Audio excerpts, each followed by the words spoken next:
Hello YouTube, this is Largo64, back with another episode in my series on the death penalty. What I'm doing now is handling the various methods of the death penalty and why I think probably all of them are cruel punishment, if obviously not unusual. And this time we're dealing with the electric chair. To start off, the use of the electric chair as a method of execution in the U.S. came as a result of an accident. In 1881, a dentist in Buffalo, New York, named Dr. Alfred P. Southwick, actually some of the sources call him Albert Southwick, witnessed the accidental electrocution of a man who touched a live electrical generator.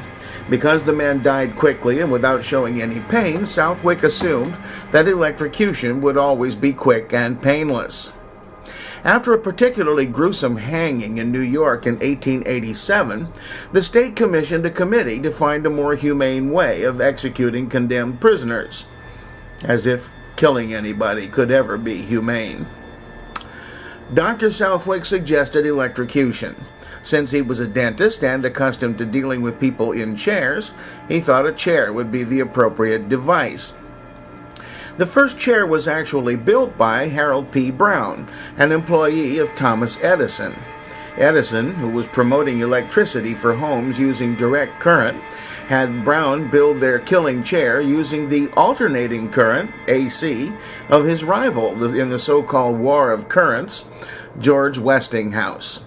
Edison believed that if alternating current could be associated in the public mind as a means of killing people, that the public would opt for his direct current delivery system, even though it was less transport efficient and more costly to provide. The state of New York did adopt the electric chair in 1889 using alternating current. The first human being to be put to death in the electric chair was William Kemmler. On August 6, 1890, 119 years ago today, as it turns out, Kemmler was strapped into the device in New York's Auburn prison, and the first jolt of 1,000 volts was sent through his body for 17 seconds. It rendered him unconscious, but not dead. After taking some time with the generator to recharge, Kemmler was hit with a second jolt, this time of 2,000 volts. This succeeded in killing him.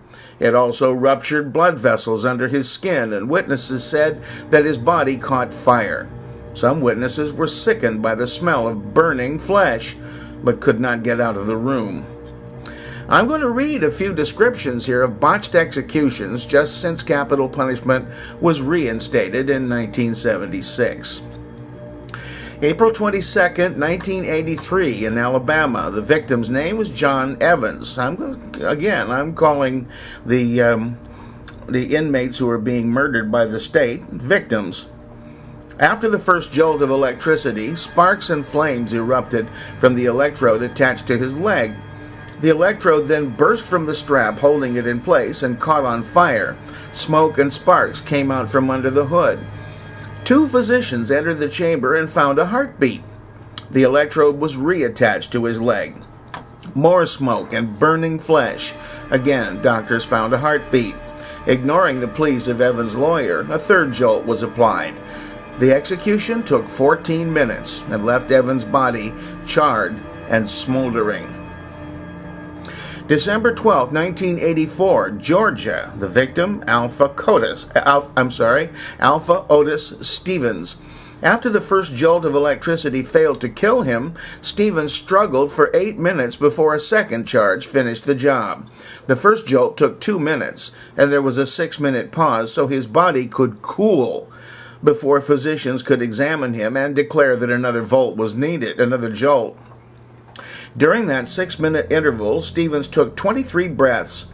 A Georgia prison official later said Stevens was just not a conductor of electricity.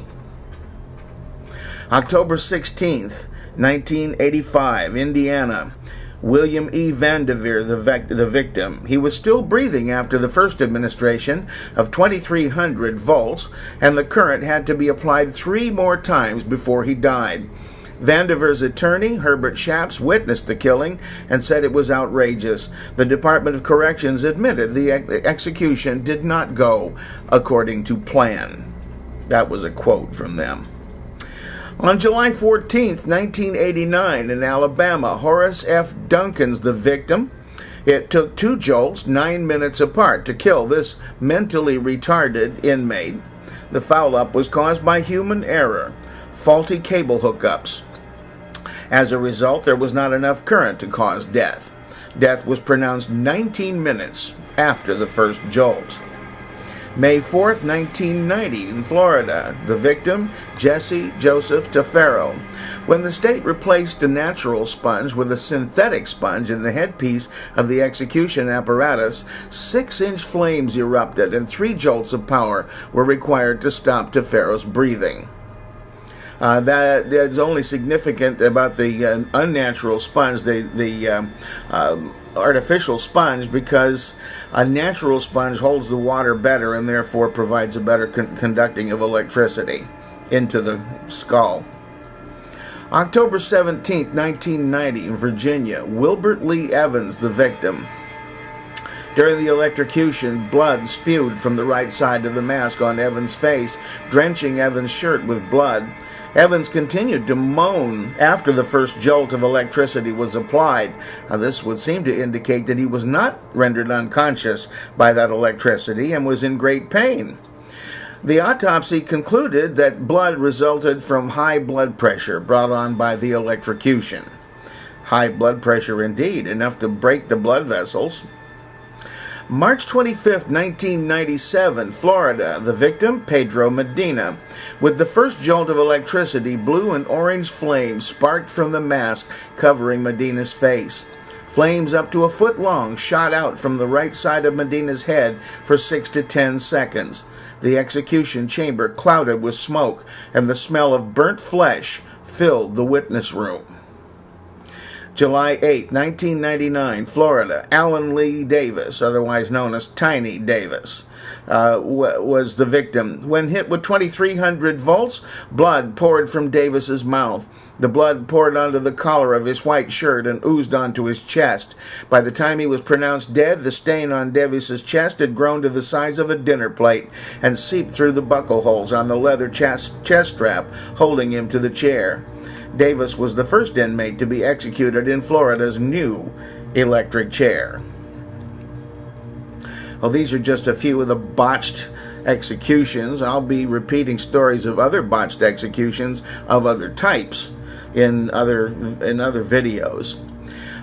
This one just to give you an idea of what actually goes on in an electrocution. It's obvious that it's cruel. If you remember watching even in old films, people were talking about, oh no, they're going to get the chair. The idea of the electric chair is so horrifying. You would think that it would that if the proponents of capital punishment were correct, that people anticipating the electric chair would be deterred from committing capital crimes. But capital punishment has never been a deterrent to capital crime. I'll get into that more in another video. Thank you.